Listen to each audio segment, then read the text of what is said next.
ओम श्री साम शिवाय नमः। ओम श्री गणेशाय नमः। श्री शिव महापुराण में रुद्र संहिता पार्वती खंड का 28वां अध्याय प्रारंभ करते हैं। पार्वती द्वारा परमेश्वर शिव की महत्ता प्रतिपादित करना और रोषपूर्वक जटाधारी ब्राह्मण को फटकारना। शिव का पार्वती के समक्ष प्रकट होना। पार्वती जी बोली, मैं तो यही समझती थी कि यह कोई अन्य ही आया है, किंतु अब मैंने सब कुछ जान लिया है। क्रोध तो बहुत आ रहा है, किंतु ब्रह्मचारी होने से तुम विशेष रूप से अवध्य हो।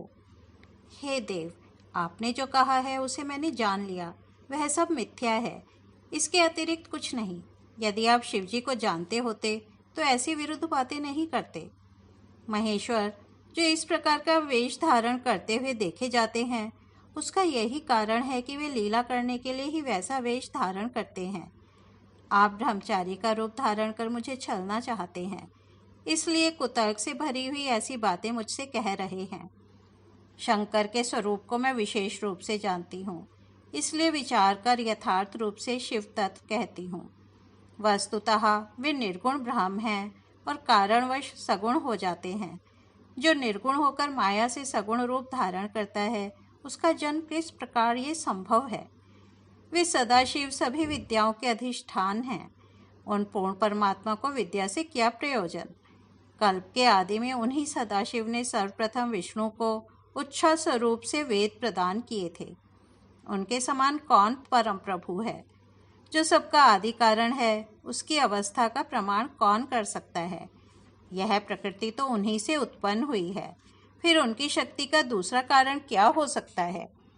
जो लोग प्रेम पूर्वक शक्ति के पति उन सदाशिव का भजन करते हैं, उनको शिवजी सदा ही अक्षय रूप तीनों शक्तियाँ क्रिया शक्ति, इच्छा शक्ति और ज्ञान शक्ति प्रदान करते हैं।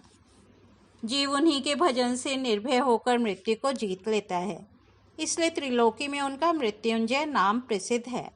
उन्हीं के पक्ष में रहने से विष्णु ने विष्णुत्व प्राप्त किया है, ब्रह्मा ने ब्रह्मत्व तथा देवताओं ने देवत्व प्राप्त किया है। देवताओं में प्रमुख इंद्र जब भगवान शिव के दर्शनार्थ जाते हैं, तब भगवान शिव के जो द्वारपाल एवं भूत आदि हैं, सादर उनके दंडों में घिसा गया इंद्र का मुकुट सब प्रकार से उज्ज्वल हो उठता है। उनके विषय में बहुत बातें करने से क्या, वे तो स्वयं प्रभु हैं। उन कल्याण स्वरूप शिवजी की सेवा करने से इस श्लोक में क्या सिद्ध नहीं मिल जाता। उन देव के पास किस बात की कमी है जो वे सदाशिव मेरी इच्छा करें। जो 7 जन्मों का दरिद्र हो, वह भी यदि शंकर की सेवा करे तो उनकी इस सेवा से उसे लोक में स्थिर रहने वाली लक्ष्मी की प्राप्ति होती है। जिन्हें संतुष्ट करने के लिए 8 सिद्धियां सदा नीचे की ओर मुख किए, जिनके आगे सदा नृत्य करती हैं, उनसे हित होना कहाँ से दुर्लभ है। यद्यपि समस्त मंगल उन शिवजी की सेवा नहीं करते, अर्थात वे मंगल वेश धारण नहीं करते, तो भी उनके स्मरण मात्र से ही पुरुष का मंगल होता है। जिनकी पूजा के प्रभाव से निरंतर समस्त कामनाएं पूर्ण हो जाती हैं, उन निर्विकार शंकर में विकार कहाँ से हो सकता है। जिसके मुख से शिव यह मंगल नाम निरंतर निकलता है, उस पुरुष के दर्शन मात्र से ही दूसरे प्राणी सदा पवित्र हो जाते हैं। हे ब्रह्मचारिण, जैसा आपने कहा है कि चिता की भस्म अपवित्र होती है, तो देवगण उनके अंग में शोभित भस्म सिर पर नित्य क्यों धारण करते हैं। जो देव जगत का कर्ता, भर्ता तथा हर्ता है, गुणों से ही संयुक्त है, निर्गुण तथा शिव है, उसे कोई किस प्रकार जान सकता है। ब्रह्म स्वरूप परमात्मा शिवजी का रूप सदा निर्गुण है, अतः आपके सदृश शिवद्रोही उन्हें किस प्रकार जान सकते हैं। जो दुराचारी, महापापी, वेद एवं देवता से विमुख हैं, वे निर्गुण रूप वाले शिव के तत्व को नहीं जान सकते। जो पुरुष तत्व को न जानकर शिव की निंदा करता है, उसका जन्म पर्यंत संचित किया गया पुण्य भस्म हो जाता है। आपने इस समय जो महातेजस्वी शिव की निंदा की है और मैंने जो आपकी पूजा की है, इसका पाप मुझे भी लग गया है। शिवजी की निंदा करने वाले को देखकर वस्त्रों सहित स्नान करना चाहिए और शिवद्रोही को देखते ही प्रायश्चित भी करना चाहिए। अरे दुष्ट, तुमने जो कहा कि मैं शिव को जानता हूँ, तुम्हें तो निश्चित रूप से सनातन शिवजी का कुछ ज्ञान ही नहीं है। वे रुद्र चाहे किसी भी स्वरूप वाले हों, रूपवान हो अथवा अरूपी हो, वे सज्जनों के प्रिय निर्विकारी प्रभु मेरे तो सर्वस्व हैं और मुझे अत्यंत प्रिय हैं।